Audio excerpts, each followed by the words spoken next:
بسم الله الرحمن الرحیم. نن په اکوړه خټک کې د مفتی سخی بادر پر رهائشګاه کې زمونږه د صوبایي مجلس عاملې اجلاس چې کوم دی نو هغه منعقد شوی او الحمدلله پوره ورځ په خیر او عافیت سره اجلاس تمام شو. په هغې کې چې کومې فیصلې وشوې یا کوم مجلسونه وشو نو د هغې به زه په سوشل میډیا تاسو ته چې کوم دی نو د هغې لږ ذکر وکړم. د ټولو نه اول خو صوبایي مجلس عامله او زمونږ جماعت جمعیت علماء اسلام پاکستان هغې په دې خبره باندې د شکر او د حمد اهتمام وکړو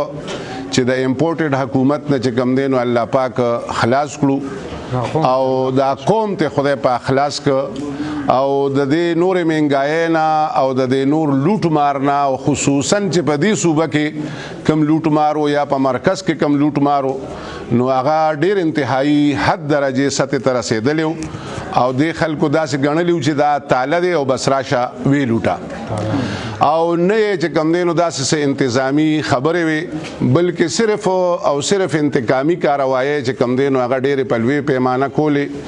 او هغې کې چې کوم دی نو د پی ټی آی خلاف داسې یو جنګ یې اچولی و لکه سړی چې د دشمن د فوج خلاف جنګیږي او بیا یې په دې خبره چې کوم دی نو هغه افسوس اظهار وکړو چې عمران خان چې کوم دی نو هغه په یو داسې کیس کې چې هغه لیګل دی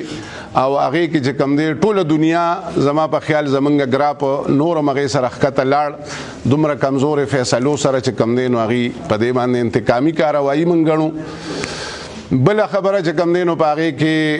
د باجوړ د واقعې په حوالې سره دعا او ټولو ملګرو ته د دعاګانو درخواست هم دی چې دا یو ډېره لویه عظیمه صدمه وه او یو ډېر لوی چې کوم دی نو شهادتونه او دا پیش شو نو زمونږ د هغې حکومت نه دا مطالبه وه چې تاسو له پکار دی چې پوره تحقیق وکړئ او دومره مضبوط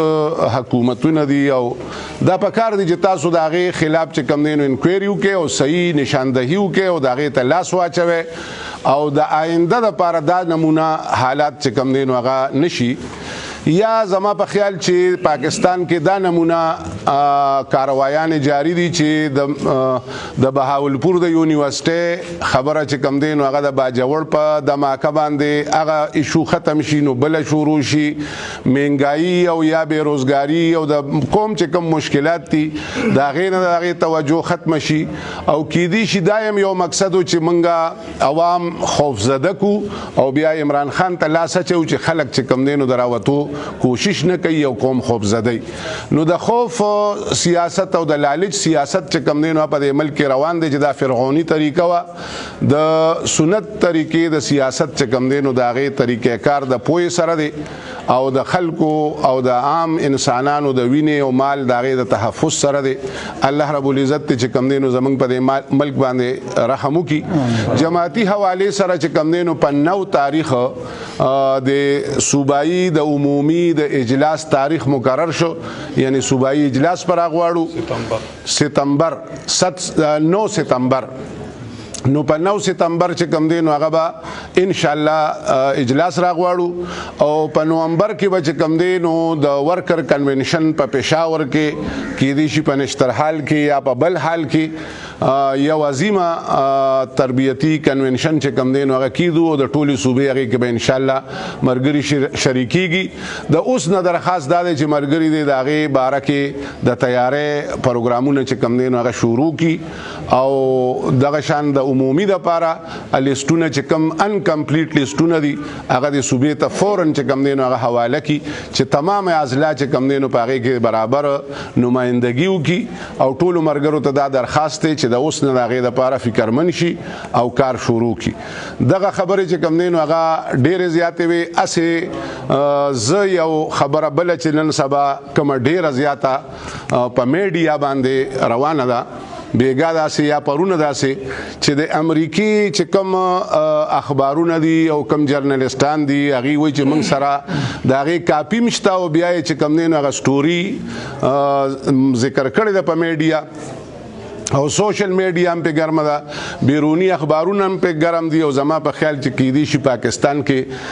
لږ په یعنی په